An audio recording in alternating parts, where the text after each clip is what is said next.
Assalamualaikum warahmatullahi wabarakatuh. Halo, perkenalkan kami dari kelompok 1.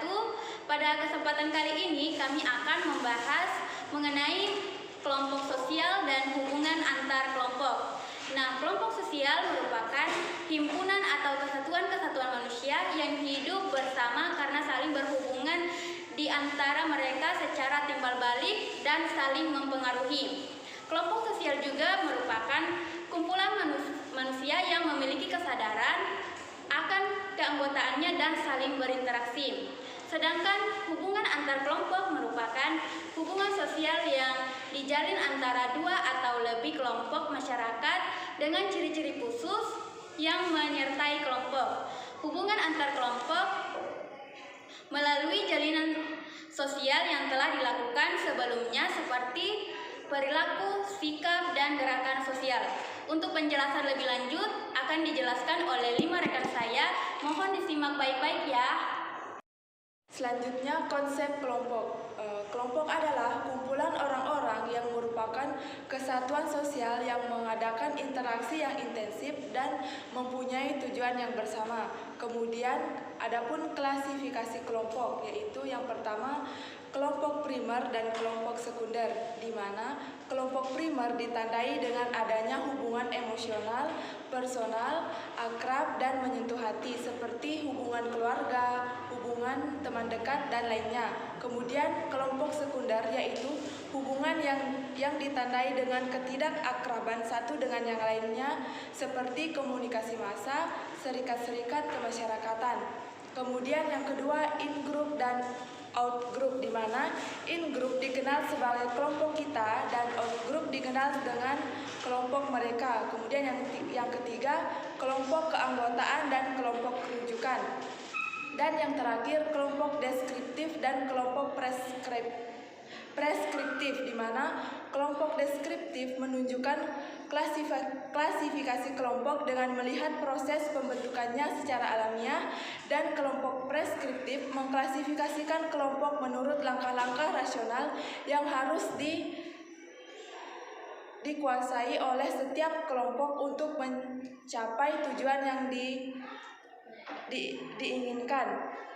Kemudian organisasi formal, yaitu suatu organisasi yang memiliki struktur yang jelas, pembagian tugas yang jelas, serta tujuan yang ditetapkan secara jelas. Selanjutnya, kelompok formal dan kelompok informal. Yang pertama, kelompok formal diciptakan dengan tujuan untuk mengatur hubungan antar sesama kelompok. Contohnya seperti kelompok kerja, panitia, dan departemen proyek. Dan yang kedua, kelompok informal, yaitu kelompok yang memiliki hubungan antar anggota yang memiliki sifat bebas dan tidak kaku. Contohnya seperti ibu-ibu yang sedang melakukan arisan. Dan yang selanjutnya, hubungan antar kelompok adalah hubungan sosial. Selanjutnya, hubungan antar kelompok adalah hubungan sosial yang dijalin antara dua atau lebih kelompok masyarakat yang berinteraksi satu sama lain.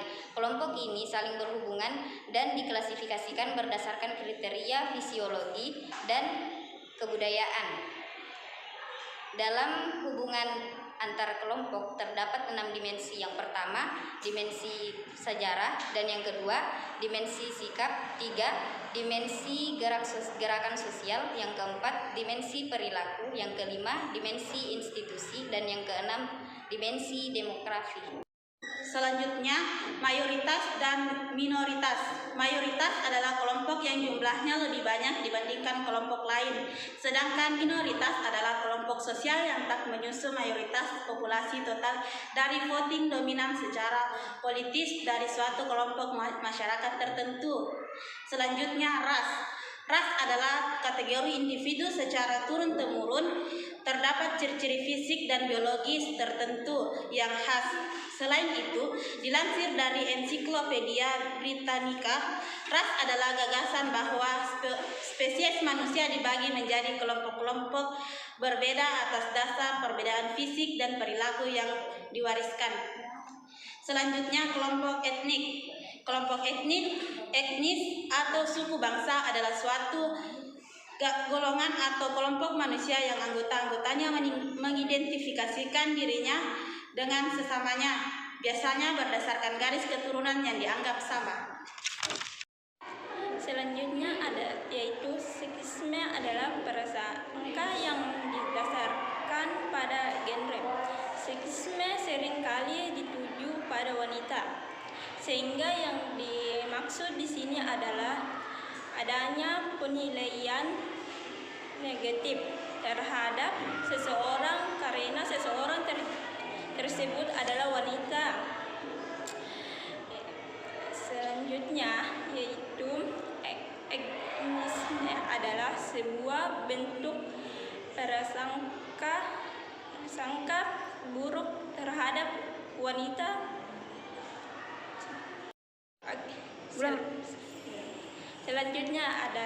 Selanjutnya yaitu ageisme adalah sebuah bentuk prasangka buruk terhadap umur seseorang dan menjadi faktor utama yang membuatnya dianggap tak cocok pada posisi atau tanggung jawab tertentu. Selanjutnya yaitu adalah materi rasialisme, adalah suatu penekanan pada ras atau perkembangan rasial, di mana dalam ideologi separatis rasial istilah ini digunakan untuk menekankan perbedaan sosial dan budaya antar ras. Contohnya yaitu mencaci suku lain, mencaci agama lain. Selanjutnya itu pola hubungan sosial antar kelompok atau akulturasi, di mana pola hubungan sosial antar kelompok atau akulturasi ini adalah berpadu atau berbalurnya kebudayaan di antara dua kelompok etnis.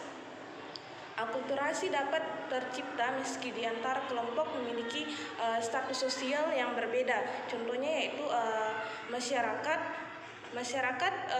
desa satu dengan yang lain bergotong royong membersihkan desa keduanya. Dan contoh lain yaitu siswa SMA memberikan kado atau sumbangan kepada anak panti asuhan. Yang materi selanjutnya itu dimensi sikap.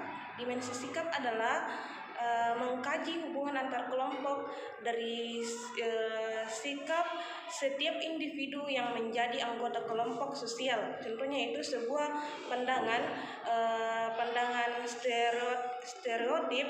Contohnya yaitu tentang penduduk asli Sunda yang dikenal materialistis dan kurang rajin. Sekian dari materi yang kami bawakan. Terima kasih.